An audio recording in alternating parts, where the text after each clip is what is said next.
What is going on, guys? In this video I'll be showing you how to do the spark plugs on a 2017 BMW 330i. Now this video will probably apply to most 4-cylinder Beamers around the same year. I'll link those down in the description below, but let's get to it. First, go ahead and remove the engine cover. I already did so. And then you want to go ahead and remove this rubber piece that goes across, because we need to ultimately remove that cover, which then there's a plastic piece under it that allows us to get into the back and that last spark plug. Oh. Sorry for the ghetto light setup. There's also this tube right here that you gotta remove. You wanna go ahead and pull that outwards.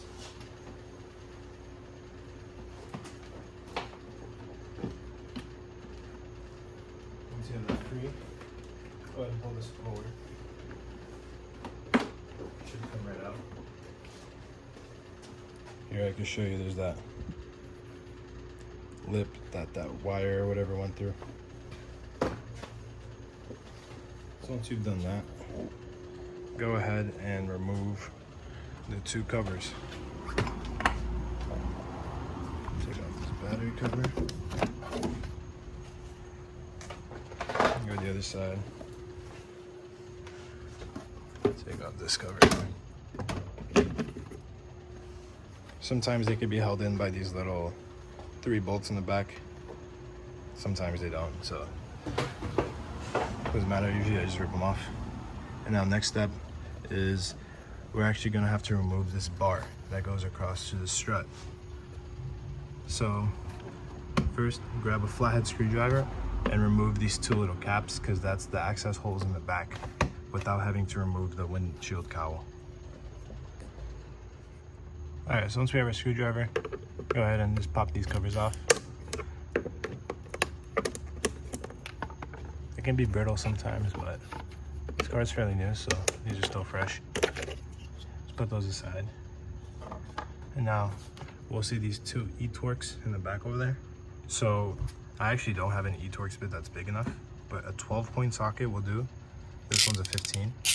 So usually you want to use an E-Torque bit for this, but like I said, if you only have a 12-point socket, use it, but I wouldn't use an impact or anything. Use a ratchet. That way you don't apply too much force and you don't have to worry about stripping the bolts or anything.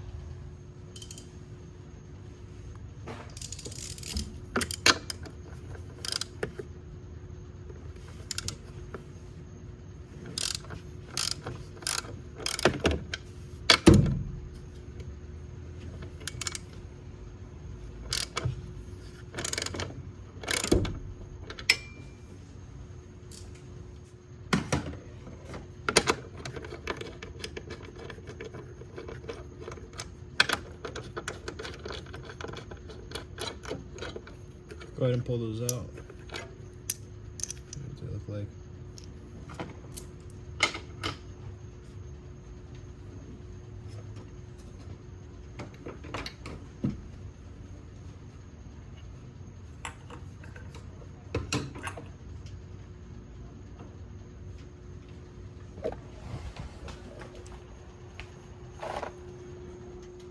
So once you have those removed, go ahead and follow the bar this way, and you'll see another one of these E-Torque bits. There's one here, and there's also one on the other side. You want to go ahead and remove those. I believe it's the same size. Yeah, it's a 15 as well. So go ahead and take that one out and take the other one out.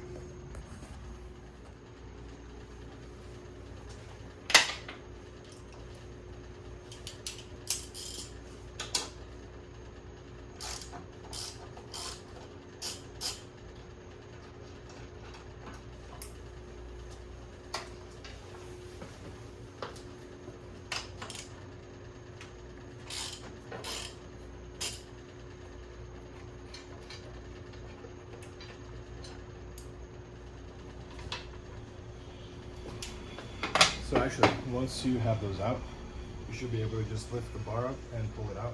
So you want to lift the front half up first and then pull it outwards.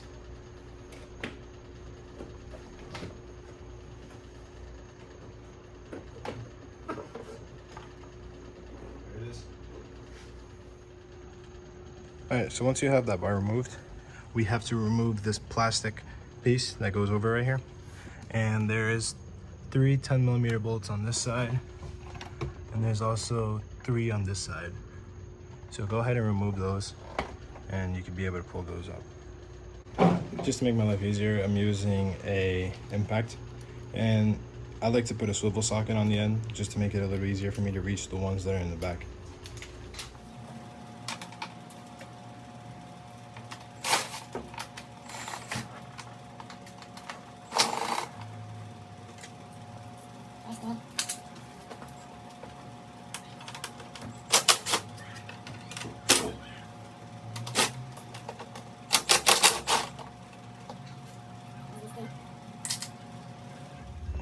Alright, so if we go on the driver's side, there's actually one more screw that I didn't realize, and it's this one right here. So there's those 3, and then there's also this one. So go ahead and remove that too.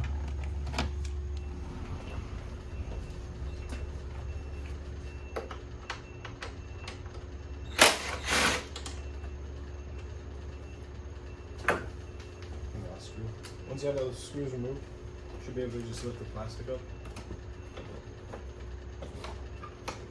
and slide it forward. There's actually a little pin right here that you have to remove too. So go ahead and grab your flathead.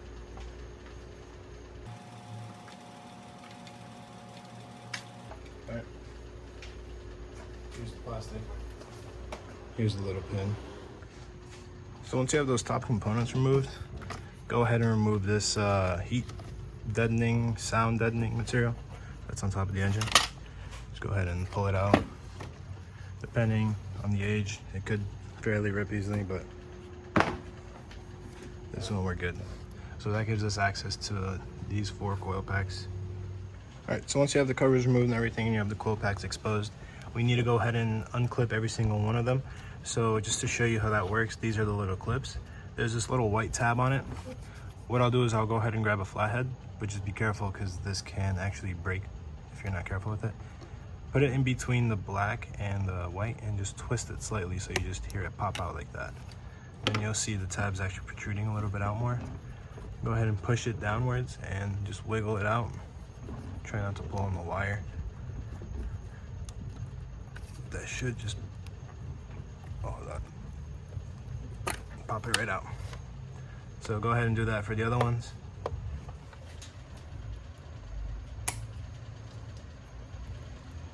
Just careful, the engine's extremely hot.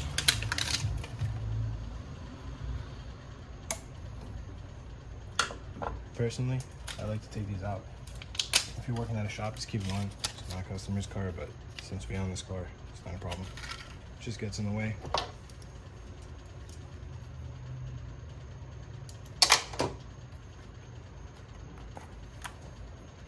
Like I said, be careful. You don't want to pull on the wire because it could pull it out of the pin or the socket.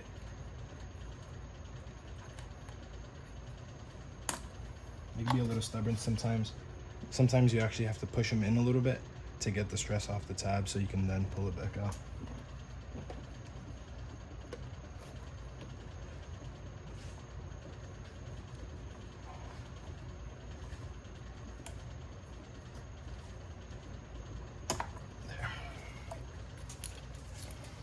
Now these wires, you don't really have to worry about the orientation unless you're missing this little plastic piece, but they're relatively located where each coil pack is, so you can't really put them in the wrong place. I mean, these you could cross, but it's pretty obvious to where they go. So just go ahead and move those out the way.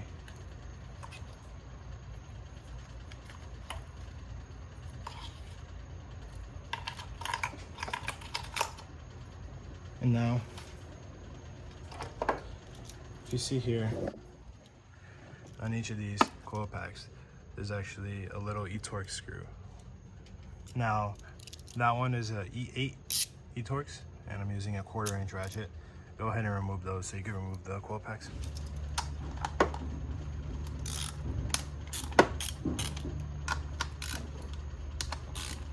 Usually I'll just loosen them up and then just finish the rest by hand. Just a little easier than just using the ratchet for the whole screw. They tend not to be tight the whole way.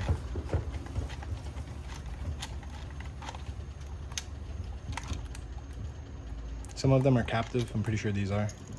So that means they don't really come off of the coil pack, they stay attached to the coil pack. So you don't really have to worry about losing them. So we'll back those out all the way.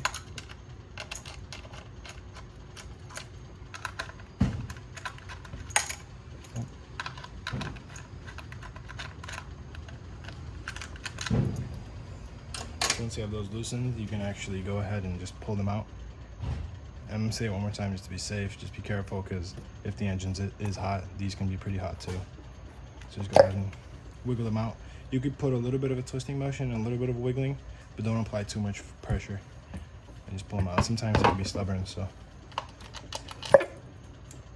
And for these, actually, you do want to keep them in the order that you pull them out. So I'm actually just gonna leave them right here on top. Doesn't necessarily matter, but it's just a good habit to keep.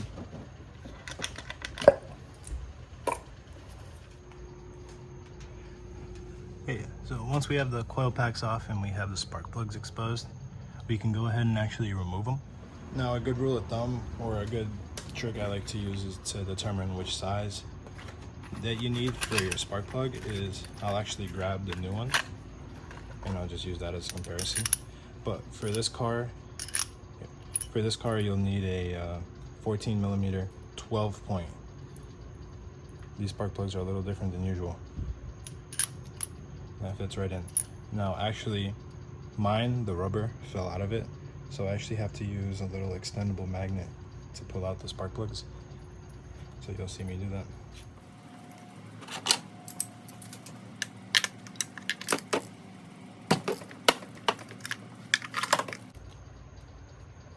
I'm gonna switch to a bigger ratchet, make it easier.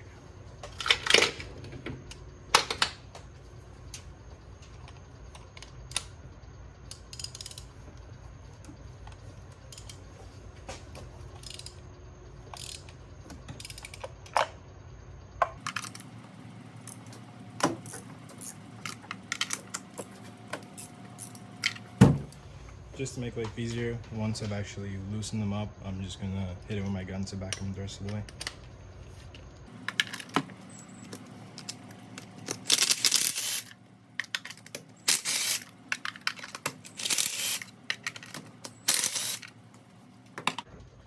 Trusty magnet. You can see, these are pretty hot. I can hold it barely, but there's a little bit of rust here, a little bit of carbon, but they actually don't look too bad.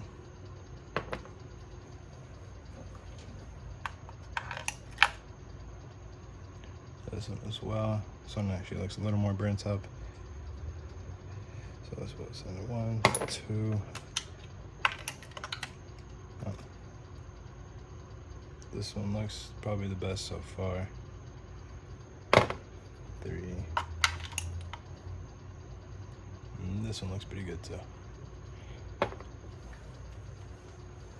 Now these are, by the way, what the manufacturer recommends, the NGK 94201s. That's the number. And these cars actually had the same things in them, I believe, but these are just the OEM NGKs. I know some of them come with Champions. I was reading up on the forums. And actually this car is on a stage 2 BMW 3 tune, and according to my research and what I've seen, it's just best to stick with the stock gap and the stock plugs. And actually when you buy these plugs, they're already pre-gapped. The gap is supposed to be 0.030, so I already went through and verified all the plugs, or yeah, all 4 plugs, and made sure they were the correct gap just in case. So now we'll go ahead and put them in.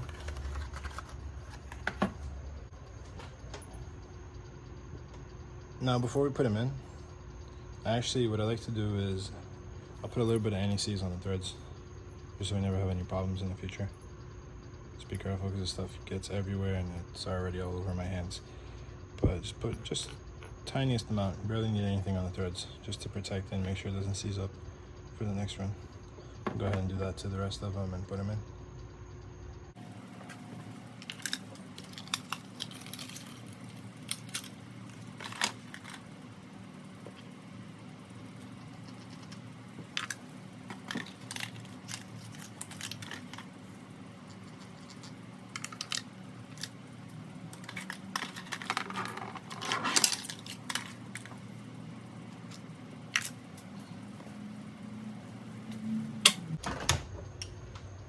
Once you have those in there, go ahead and tighten them down. I like to go ahead and tighten them down by hand all the way down until I can't, just to make sure you get no cross-threading.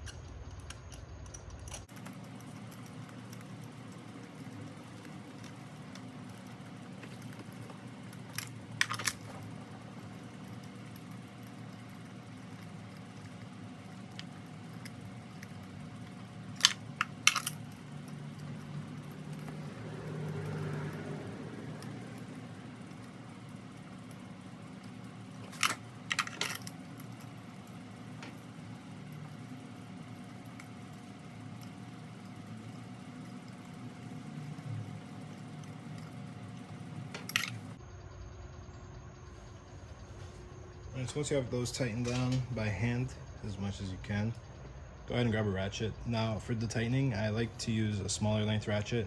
You don't want too much leverage because you don't want to over tighten them.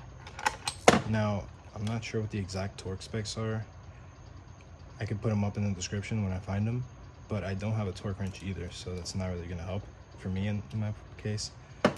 I've done a lot of spark plugs in my life, so I don't necessarily need one. So you just want to tighten them and get them out. Some of them have like crush washers, so you'll feel it. But on these, they do have a washer, but they don't work in that way. So I just snug them down to what I feel like is a good tighten, or I guess tightness.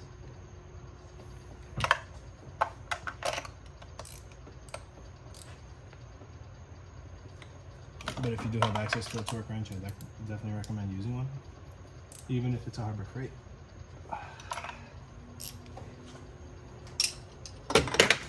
So once those are tightened, you want to go ahead and put the coil packs back in.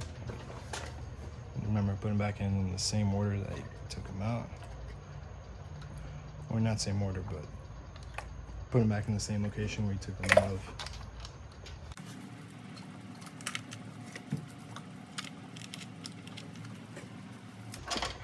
Go ahead and grab your E8 Torx and tighten them down. Now for these, you want to actually push down a little bit. They have a gasket around them. You just want to make sure they're fully seated. Usually they won't wobble around when they're fully seated, so that's when you know. If you feel any little bit of play, just double check it, pull it out, make sure there's nothing obstructing it.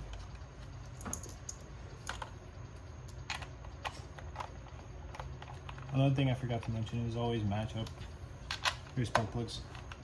Make sure your old ones match the new ones, at least in thread pitch and size.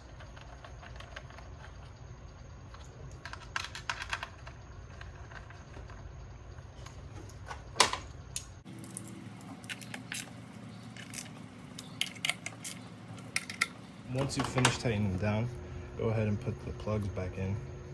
Like I said before, they line up exactly to where they need to go.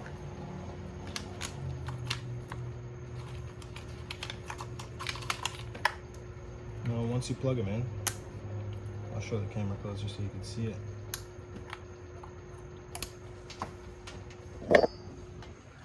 Once you plug them back in, you want to make sure you actually push these little pins back. That one I pushed back already. But go ahead and push them in. You'll hear them make a click. Sometimes they'll be kind of stubborn. You want to make sure everything's in solid. And push them in like that. That one too. And, oh, actually that first one wasn't, so there you go. Once you have that done, go ahead and grab that little foam cover that was over at the top, put it back in place. So it moves like this. Make sure you move this cable out of the way.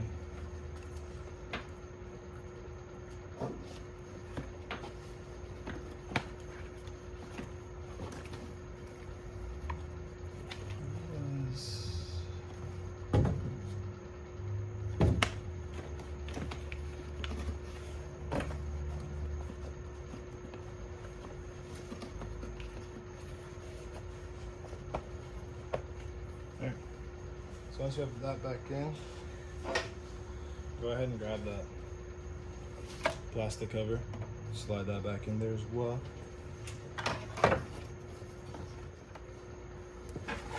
You want to make sure you put that little pin from earlier into the hole on this side of the plastic.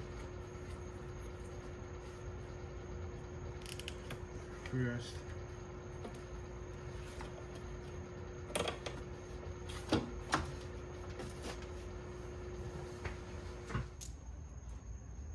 so once you have that rear plastic cover fully situated, go ahead and put the screws back in there.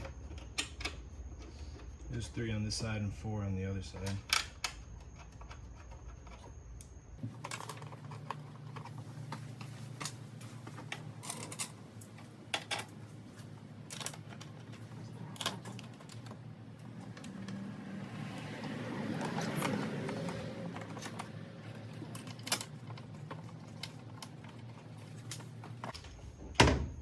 Go ahead and stang them up with a ratchet.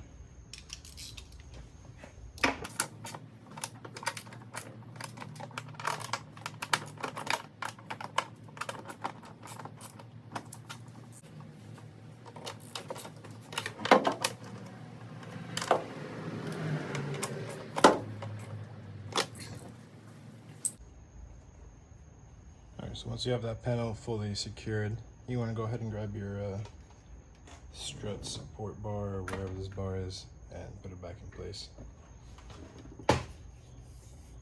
Oh, there's some shoe prints, but get those off. Go ahead and slide that back in there. Make sure the rubbers aren't in the way on either end.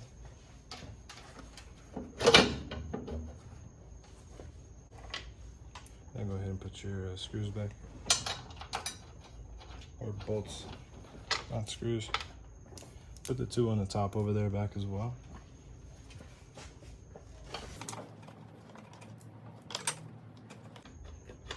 And also the one on the other side.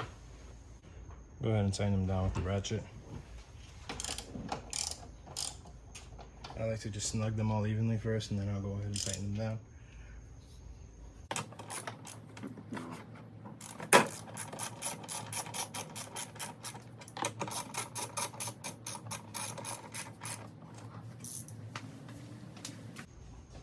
Go ahead and finish tightening them up.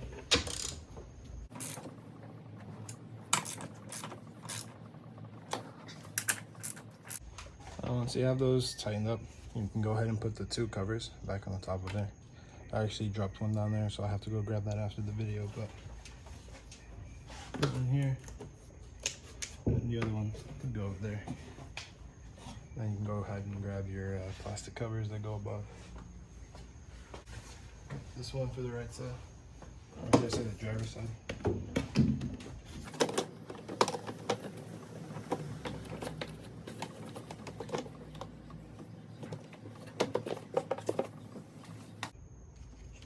Go ahead and grab the passenger side.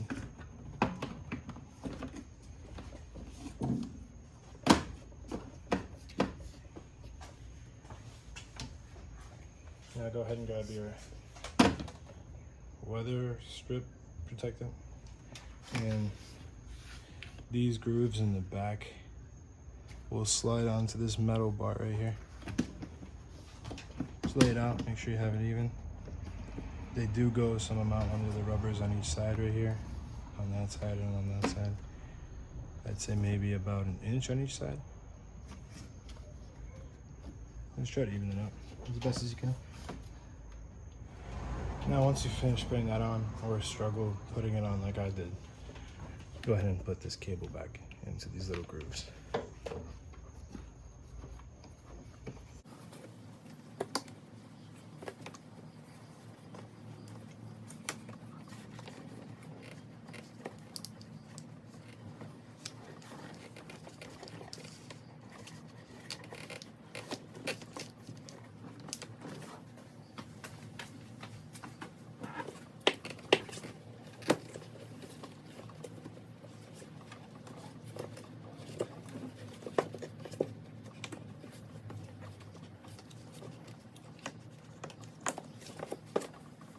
Alright, so once you have that weather stripping back on, you can go ahead and throw the engine cover back on if you have yours on. And then that's pretty much it. You go ahead and start your car, make sure everything's running good. And then that's pretty much how you do the spark plugs on a 2017 BMW 330i. Thank you guys for watching. If If you've enjoyed the video, leave a like, subscribe. Thank you.